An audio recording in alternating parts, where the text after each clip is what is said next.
You're probably scrolling through YouTube trying to find that one solution or that one piece of advice or insight that's going to get you what you want or solve your problems.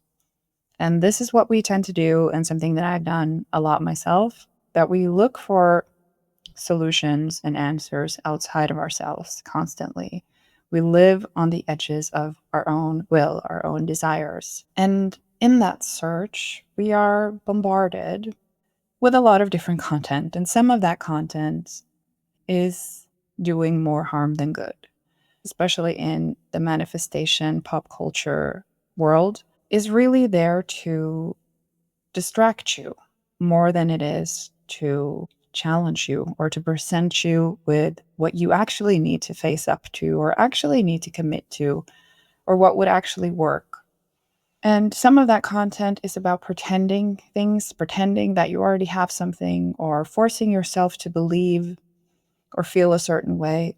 That is very, very difficult to believe that your situation is something that it simply is not. And I'll also explain to you how you can actually shift your emotional state into one that is really productive, really effective, and that will change your life for real. But first, I want to share with you something that it took me way too long to understand and that I wish I had understood earlier when I was in a very confused and lost place myself. I felt that I had drifted, very far away from myself at one stage in my life, that the career I had and those things, it was just all a result of massive compromises and not being truthful to what I was really interested in or passionate about.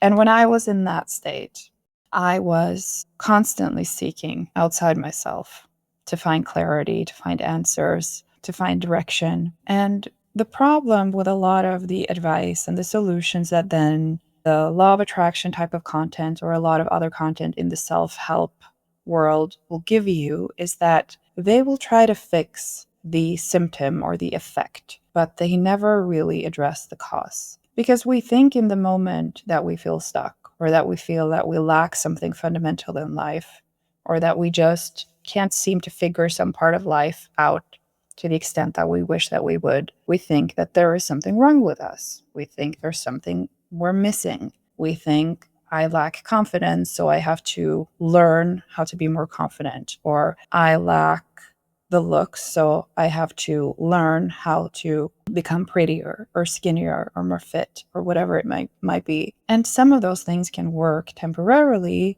but in the end, you'll probably just return back to square one and where you were facing the same wall again and again and again. Because the pattern underneath the behavior that led you to whatever situation you're in is still there. You are still who you are and you haven't really changed. And so change can only happen when you change these automated responses that you have in life. And these responses are shaped to protect you from things that feels uncomfortable. And therefore you also have a lot of avoidance strategies that you're not conscious of that are preventing you from doing a lot of things because we are simply wired to stay in our zone of familiarity. That's where our brains can predict and feel safe. And that's what it's wired to do. It's not wired to challenge how we see ourselves or to find fulfillment or happiness. It's wired to keep us safe. And when you grew up, in your childhood, you had a certain role, certain traits that were shaped by how people reacted and responded to you. And so you learned that certain things are acceptable, certain things are not acceptable, certain things are applauded, and certain things are not.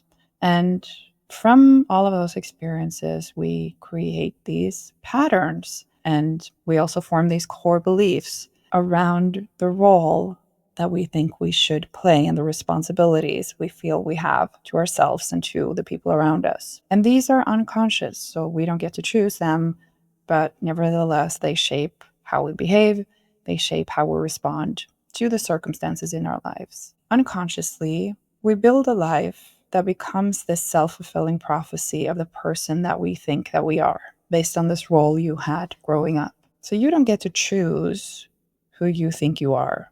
you have some deep unconscious beliefs about who you are and your responsibilities. You have also core assumptions about the world and what is possible, what isn't, etc., etc. We will live our lives manifesting into the person that we unconsciously believe that we are. And so that's how deep this goes. And so therefore, it doesn't really help, even if you were able to manifest the right boyfriend or the right amount of money or whatever it might be, because the pattern and the person is still there underneath. The automated responses are still there, and they're still going to keep creating that same reality over and over. And so the only way to really transform your life is to transform these underlying patterns. Okay, so how do we do that? How do you actually transform? You transform when you start building new emotional memories. That creates new automated responses because so much of our behavior is unconscious, and our reaction and responses to our circumstances is largely what shapes our lives. And what are they shaped by? Well, they are shaped by what we find uncomfortable, what we find painful, what we try to avoid. Anytime we feel an unpleasant feeling, something awkward or something uncomfortable or painful, we react with resistance. So we make ourselves small, or we try to protect ourselves in some form, or we suppress the feeling. And when we do that over and over to the same types of situations, well, our nervous system learns that these types of situations are not safe. And so we have to keep protecting ourselves and resisting those moments. But the moment you change that and you start to lean back into acceptance instead of automatically allowing yourself to respond, that requires awareness, obviously, for you to first see how you respond and what situations you're avoiding. And then you have to accept and surrender to those uncomfortable feelings instead of resisting them, because that's the only way that your nervous system can actually learn that this is safe. And then over time, the discomfort, of course, it will change and it won't feel so painful anymore. But that can only happen through practice. And it can only happen through allowing yourself to feel the discomfort first. So that's one thing. Another thing is your general emotional state. What do you walk around with, in your life? If you walk around with a lot of doubt or a lot of anxiety, then that's going to obviously shape how you, again, respond to your circumstances, what you allow yourself to do, what opportunities you might miss or not miss, what people you attract in your life, all of these things. So it matters, of course. The emotional state that you walk around with is largely responsible for how your life looks like. That doesn't mean that we get to control our circumstances. Things will still happen, but how you respond to your circumstances, that is the one thing that we kind of have some control over, or at least some agency over. And so the other way to change, other than accepting the moment for what it is, accepting that the moment can never be anything other than what it is. The other thing is to then get back to your will. This is how you change your emotional state, okay? You don't have to visualize, you don't have to lie to yourself or pretend some absurd thing that you have something that you don't, and all of these things. All you need to do is get back to your will, your inner core will. Get back to your body, out of your brain, out of your thoughts, and just feel, what do you need in the moment? What do you need to feel in the moment for you to be okay, or for you to feel that you have what you need in the moment? And this is what I mean that most people just overlook. It's so simple. Your most resourceful, effective, powerful feelings are stored where they live, is in your will. But we, like I said, we live on the edges of our will. So we mistake our will for what we think we want, which can be the house or the money or the partner. But of course, it's never the thing that we really want. Because if I were to tell you, yeah, you can have all this money, but if you have the money, you'll have a deadly disease, you know, then you wouldn't want the money anymore, because the reason you wanted the money was to feel a certain way. You wanted to feel free or safe or something. And if you get the disease, then you're not going to feel that way anymore. So ultimately, always what we want is a feeling. That's just the truth. I know it's hard for us to grasp because we're so hypnotized by our material things and the physical world. But what we always want is a feeling. That's what we long for. What we then often miss as we then neurotically and pathologically seek to outside circumstances to give what we need is that everything we'll ever need is right here available to us all the time. And this is what Jesus meant by this quote, which is a really wonderful quote.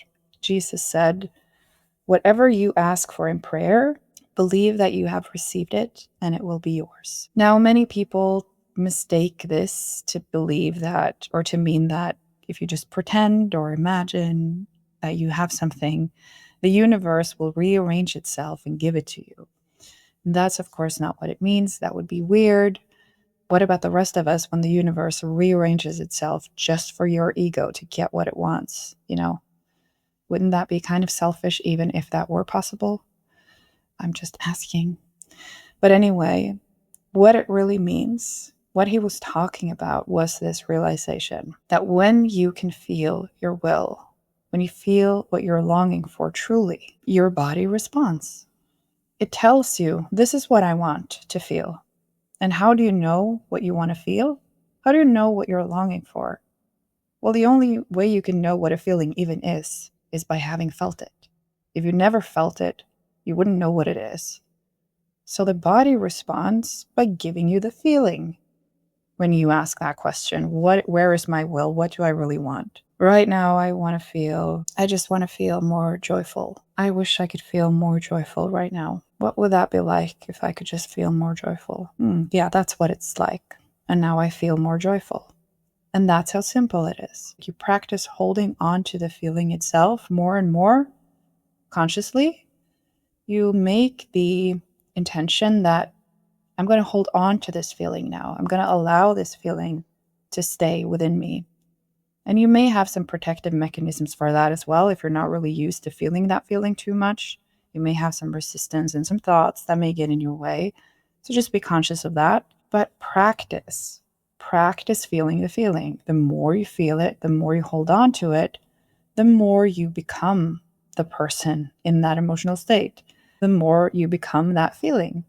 If you feel confident and you hold on to that feeling, then guess what? You are more confident. You're a more confident person now. And that's the practice. You hold on to the feelings that you need, that you want, that you long for. That is fully within your right. This is your inner world. You cannot control the external world. Okay? The universe will never rearrange itself for you to have what your ego wants. But you do get to decide your attitude. You do get to work with what is within you. So do that. Use your will. Get back to your will.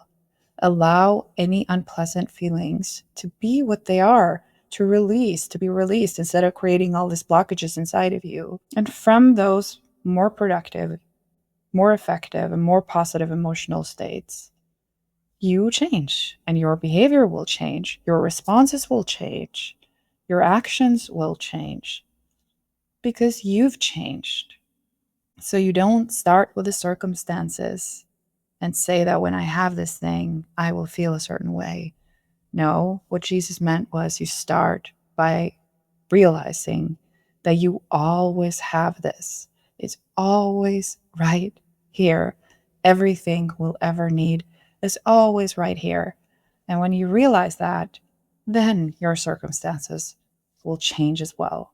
Maybe not in the way that you planned or wanted it to. Maybe it will be even better for what you know. But no matter what is this moment can never be anything other than what it is. Okay, so I'm going to leave it with that. Make sure to subscribe if you enjoyed this video and also like the video. I would really much appreciate that. So thank you for watching and I'll catch you in the next one.